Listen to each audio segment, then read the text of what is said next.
Good morning, কেমন আছি সবাই? আশা করছি সবাই অনেক ভালো আছে, আমরা অনেক ভালো আছি।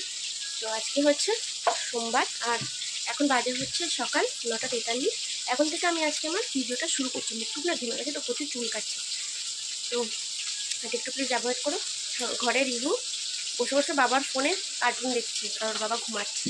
বাবার কোলে বসে বসে, মানে কোলে হেলান দিয়ে আর কি, পেটের মধ্যে হেলান দিয়ে বসে বসে কার্টুন দেখছি। আমি এখানে রান্না করছি, ভাত হয়ে গেছে, আলু সেদ্ধ ভাত করেছি, আর ওদিকে উচ্চ আলু ভাজা করেছি। এখন মাছ ভাজা করছি। এই কি সকালবেলা খেয়ে দিয়ে কাজে বেরিয়ে যাবে, তারপরে ধীরে সুস্থে মাছের ঝোলটা করবো। তাহলে এবার রান্নাবান্না কম্পিউটার অনেক বাসন জমে গেছে। মানে কালকে ঘুম থেকে উঠতে না, সকালবেলা উঠে চুপে দেখি এত মাজার ব্যথা করছে, আবার শুয়ে পড়েছি। আর সেই বাসনগুলো কিছু মাজা নেই, সকালে উঠে তাড়াতাড়ি করে ওই হাঁড়ি টাড়িগুলো মেজে ভাত বসিয়ে দিয়েছে। বাকি বাসনগুলো রয়েছে, রান্না হয়ে গেলে একবারে সব মাজবো। আর রাতের বেলা মানে রিভু খুব জ্বালাতন করছিল, ওই জন্য কালকে শুতে শুতে অনেকটা লেগে গেছিলো। তাড়াতাড়ি ঘুমিয়ে গেছিলো, কিন্তু বারবার ঘুম থেকে রাতের বেলা উঠে পড়ছিল, ওই জন্য আমার ঘুমাতে অনেকটাই লেট হয়ে গেছে। তো যাই হোক, এখন রান্না করে নিই। আর ওই দেখো যে ঘরে মশলা টানানো রয়েছে, দেখাই যাচ্ছে। এখন আমি ঝটপট করে রান্নাটা করে নিই। আর দেখো, ভাত তো ওইদিকে হয়ে গেছে, আর মাছালা এসেছিলো, তখন আমি ভাজা বসিয়েছিলাম, উচ্চ আলু ভাজা। তো ভাজাটা বসিয়েই আমি মাছালা থেকে মাছটা কিন্তু নিয়ে নিলাম। আর আজকে না অনেক বড় একটা মাছ এনেছিল, 4 কিলোরও বেশি ওজন। সেখান থেকে আমি অল্প করে একটু মাছ নিয়ে নিয়েছি। আর এই যে দেখো, ছোটো কড়াইটাতে করে না মাছটা ভাজছি। আর আগে উচ্চ আলু ভেজেছিলাম, আর এই কড়াইটা একটু সময় বসালে না, ওই যে সাইড থেকে দেখো কেমন পুড়ে পুড়ে যায়, তাড়াতাড়ি গরম হয়ে যায়। তো অ্যালুমিনিয়ামের কড়াইগুলো এরকমই। আর এই দেখো, উচ্চ আলুও ভেজে নিয়েছি, আর ওই পাশে আরও কয়েক পিস মাছ, সেগুলো ওই যে লবণ হলুদ মাখানো রয়েছে। আর এই যে ভাতটাও হয়ে গেছে, ভাতের মধ্যে আজকে আলু সিদ্ধও দিয়ে দিয়েছি। আর এখন এই যে রিহুকে খাওয়াবো বলে ভাত নিয়েছি এখানে। তো সকালবেলা ওই যে মাছের ঝোল টোল করেছি, তারপরে সকাল না, এখন ওই রিহু স্নান হয়ে গেছে, মানে এখন ওই 11:30 মতো বাজে। আজকে সকাল সকাল রিহুকে স্নান করিয়ে দিয়েছি, ভাত খাইয়ে সকাল সকাল ঘুম পাড়িয়ে দেবো সেই জন্যে। আর দেখো যে ভালো করে ভাতটা মেখে নিচ্ছি। আর আজকে অল্প ঝাল দিয়ে তরকারি রান্না করেছি, তো ওই জন্য আলাদা করে রিহুর জন্য কিছু করিনি। ভালো করে যে আলু চটকে ভাতটা মেখে নিচ্ছি। আর এই যে সাইডে একটু মাছ নিয়েছি, আর মাছের ডিম নিয়েছি। তো ওইটা দিয়ে এখন রিহুকে কিন্তু আমি ভাতটা খাইয়ে দেবো। আর রিহু না একদম ভাত খেতে চায় না, মানে ভাত মুখে দিলেই ও সঙ্গে সঙ্গে সেটাকে ফেলে দেবে। এই যে দেখো, এখন এই যে আমি ভাতটা দিচ্ছি, খাবে কি না ভগবান জানে। দিলাম, আর ওই যে মুখ থেকে কিন্তু সঙ্গে সঙ্গে আবার ওই যে বের করে দিয়েছে। আর এখন এই যে দুপুরবেলা আমার বর কিন্তু ভাত খেতে এসছে, মানে দোকান থেকে এসছে, খেয়ে দিয়ে একটু শুয়ে টুয়ে তারপরে তো যায়। আর এখানে দেখো, এই যে ভাত বেড়ে দিয়েছি থালায়, আর এই যে বাটিতে করে মাছের ঝোলটাও দিয়ে দিয়েছি, সব ঢাকা দিয়ে রেখেছি। ও কাছে স্নান থেকে বেরিয়ে তারপরে খাবে। আর এখানে যে একটু আম কেটে দিয়েছি। সন্ধ্যে তো হয়ে গেল, সন্ধ্যে দিয়ে দিলাম। এখন যাবো একটু দোকানের দিকে, দেখি দোকান থেকে কী আনা যায়। আর সন্ধ্যেবেলা রিহুকে একটু কিছু বানিয়ে দেবো। সেই দুপুরবেলা ভাত খেয়েছিল, তারপরে কিছু খাইনি, বারবার না ভাত খেতেও চায় না। ইচ্ছে ছিল আজকে একটু ডিমের চপ বানাবো, কিন্তু না এত গরম তো ওই জন্য আর করলাম না। আগে তো কোনো দিনও করিনি, কীভাবে কী করবো ভালোভাবে একটু রেসিপিগুলো দেখে নিয়ে ভাবছি কালকে করব। আজকে ঘরে চাউমিন আছে, রিহুকে একটু চাউমিন বানিয়ে দেবো। আর এখন দোকানে যাব, দোকান থেকে একটু সবজি টবজি সব আনতে হবে। আর বাবু এখানে শুয়ে আছে, ঘুম ভাবুক, এখনই তুলে দেবো। এবার ভাই ওট ঘুমাবি না, ওট। দেখ আমি ভিডিও বানাচ্ছি, আয় ভিডিও বানাচ্ছি, আয়। তো মানে এই যে ক্যামেরাটা দেখিয়েছি, দেখো এখন এই যে উঠলো, আর এই যে উঠে চলে এসছে। টাটা কেন? তুমি কি সবসময় টাটা? তোমাকে কি আমি সবসময় টাটা করতে শিখিয়েছি বাবা? আচ্ছা তুমি বলো তো, তোমার মাথা কোনটা? আর চোখ?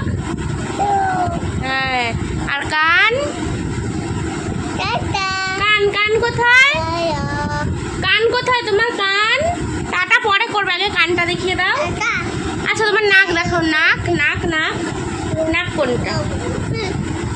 ঠিক আছে, বলতে হবে না, তুমি ছড়া বলো। আতা গাছে আতা গাছে তোতা পাখি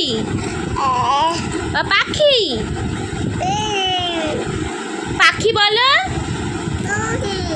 ডালিম গাছে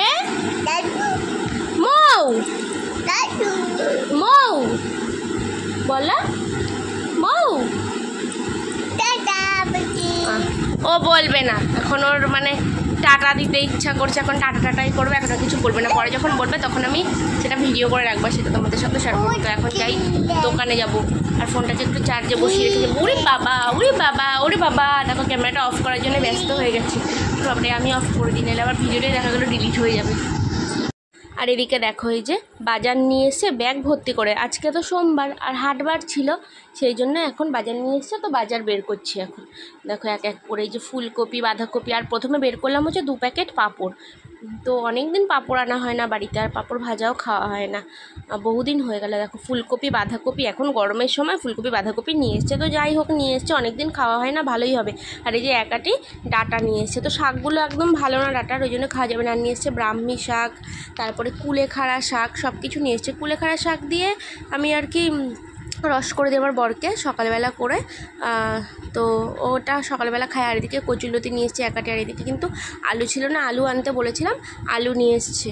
আর পেঁয়াজ রসুনও নিয়ে আসতে বলেছিলাম, কিন্তু মনে ছিল না বলে সেগুলো আর নিয়ে আসেনি। তো এক এক করে দেখো আমি এই যে আলু পটলগুলো সব কিন্তু রেখে দেবো গামলাতে। আর দেখো অনেকগুলো উচ্ছে নিয়ে এসছে, মনে হয় 500 গ্রাম নিয়ে এসছে উচ্ছে। এত উচ্ছে কবে যে খাবে, আর এখন এই গরমের মধ্যে না উচ্ছে ঘরে থাকতেই চায় না। যেদিনকে উচ্ছে আনা হয় পরের দিনই সেই উচ্ছে সব পেকে যায়, আর পেকে গেলে উচ্ছে খেতে একদম ভালো লাগে না। তো উচ্ছে টুচ্ছে নামানোর পরে যে কটা পটল ছিল ব্যাগের মধ্যে, পটলও মনে হয় 1 কিলো নিয়ে এসছে, অনেকগুলো পটল। তো ওই পটল খেতে আমার 3-4 দিন লেগে যাবে। তো রোজ রোজ তো আর পটল ভালো লাগে না খেতে, ওই কোনো দিন একটু তেল পটল করে দেবো, কোনো দিন একটু মাছ দিয়ে ঝোল করে দেবো, এইভাবেই করবো। আর দেখো এখন কিন্তু এই যে সব কিছু আমি গুছিয়ে গাছিয়ে রেখে দিচ্ছি। আর কাঁচা লঙ্কা নিয়ে এসছে অনেক, মনে হয় 500 গ্রাম মতন কাঁচা লঙ্কা নিয়ে এসছে। এত কাঁচা লঙ্কাও যে কবে খাবো তার কোনো ঠিক নেই, সব তরকারিতে মনে হচ্ছে আবার কাঁচা লঙ্কায় বেটে বেটে দিতে হবে। আর এদিকে রিহু যেন ইনভার্টারের ওখানে বারবার করে চলে যাচ্ছিলো, ওই জন্য ওকে বারবার করে আমি ডেকে নিচ্ছিলাম। আর এখন এই যে লঙ্কার বোটাগুলো সব ছাড়িয়ে রেখে দেবো, তাহলে লঙ্কাগুলো অনেক দিন অবধি থাকবে। আর এই লঙ্কার থেকে কিছুটা লঙ্কা না ফ্রিজে রেখে দেবো, নাহলে বাইরে থাকলে লঙ্কাগুলো সব শুকিয়ে যায়, এত গরম পড়ছে যে লঙ্কা শুকিয়েই যায়। তো প্লাস্টিকের মধ্যে রেখে দিলে ভালো থাকে, তো ওই প্লাস্টিকে করে আমি একদম ফ্রিজের মধ্যে রেখে দেবো। আর সব সবজি তো বাইরে রাখবো না, সবজিও বাইরে রাখলে না এখন কিছু শুকিয়ে যাচ্ছে, তো কিছুটা সবজি ওই ফ্রিজে রেখে দেবো এখান থেকে অর্ধেকটার মতো, আর অর্ধেকটা আমি বাইরে রাখবো। কালকে যেগুলো রান্না করবো সেগুলো বাইরে রেখে দেবো, আর বাকিগুলো কিন্তু সব ফ্রিজে ঢুকিয়ে দেবো। দেখো লঙ্কাগুলো কিন্তু ঝটপট করে আমি বোটা ছাড়িয়ে নিচ্ছি, এরপর কিন্তু সাবান টাবান দিয়ে হাতটা ভালো করে ধুতে হবে, নাইলে আবার রিহুর গায়ে লাগলে জ্বালা করবো। তো দেখো এই যে সব গুছিয়ে নিয়েছি, এখন কিন্তু যে তোমাদেরকে আরেকবার করে দেখিয়ে দিচ্ছি যে কী কী নিয়ে এসেছিলো। এই যে তোমাদেরকে তো আগেই বললাম আলু পটল এইসব নিয়ে এসছে। তো দেখো পটল কিন্তু অর্ধেকের বেশি কটা আমি প্লাস্টিকের মধ্যে রেখে দিয়েছি, ওটা এখন ফ্রিজে ঢুকিয়ে দেবো। আর যে কুলেখাড়া একাটি রাখলাম বাইরে, আর একাটি ভেতরে রেখে দেবো। আর ব্রাহ্মী শাকটাও কালকে রান্না করবো না, ওটা রেখে দেবো। কালকে ভাবছি সকালবেলা একটু ডাঁটা দিয়ে ডাল করব, আর একটু ওই বাঁধাকপি করব, আর পরে দুপুরের দিকে মাছ দিয়ে ফুলকপি। তো সবজি সব কিছু গুছিয়ে টুচিয়ে একদম ফ্রিজে যেগুলো রাখা সেগুলো রেখে দিয়ে তারপরে এলাম। আর ওই জায়গায় যেখানটা সবজিগুলো সব ভেঙেছিলাম ওই জায়গাটা পরিষ্কার করে ঝাড় দিয়ে রেখে একদম ঘরে ওই জায়গাটা বাইক তুলবে, তো বাইকের ওই জায়গাটা পুরো একদম পরিষ্কার করে চেয়ারটা সরিয়ে দিয়ে পরিষ্কার করে ঝাড় দিয়ে চলে এসেছি। নাহলে সকালবেলা না যখন ঘর ঝাড় দিই তখন ওই জায়গাটাতে তো গাড়িটা রাখা থাকে, ওই জন্য আর ঝাড় দেওয়া যায় না, দোকানটা ধুলোই থেকে যায়। আর দেখো আরও একটা জিনিস তোমাদেরকে দেখাইনি, তো বাড়ি থেকে দেখো গজা নিয়ে দাঁড়া, এ দেখো এই যে কাঠি গজা, এই কাঠি গজা নিয়েছে, নাও একটা নাও, হ্যাঁ এই যে কাঠি গজা, এই গজা নিয়ে এসছে, আর একটা চৌকো গজা নিয়ে এসছে। তার প্যাকেটটা খুলে নিই তোমাদেরকে দেখাচ্ছি। আর নেয় না, পেট ব্যথা করবে। আর এই যে দেখো এই যে চৌকো গজা, এই যে চৌকো গজাও নিয়ে এসছে। তো ভেবেছিলাম যে তখনই দেখাবো, ওই জন্য ওখানটায় নিয়েই গেছিলাম আমি, কিন্তু না পরে আর দেখানো হয়নি, আমার খেয়াল ছিল না। এই যে দেখো এই চৌকো গজাটা দেখছি না, এই রেখা থেকে পড়েই গেল, ভালো হয়েছে বেরিয়ে গেছে একটা, এই যে হাতে রেখে দেখিয়ে দিলাম এই যে চৌকো গজা। তো এত চিনি এর গায়ে বাবা, দেখে খেতে ভয় লাগছে। তো যাই হোক ভিডিওটা আর বেশি বড় করবো না, ভিডিওটা এখানে শেষ করবো। ভিডিওতে যদি কিছু ভালো লাগে থাকলে অবশ্যই লাইক কমেন্ট শেয়ার করে দিও। যারা যারা আমার চ্যানেলের নতুন বন্ধু আছে, যারা ইউটিউব চ্যানেল থেকে দেখছো তারা কিন্তু চ্যানেলটাকে সাবস্ক্রাইব করো, যারা ফেসবুক পেজ থেকে দেখছো তারা কিন্তু অবশ্যই আমার পেজটাকে ফলো করে দিও। আজকের মতন টাটা, কালকে আবার দেখা হবে নতুন ভিডিওতে। বাবা টাটা করো, বাই বাই, কিসি দাও।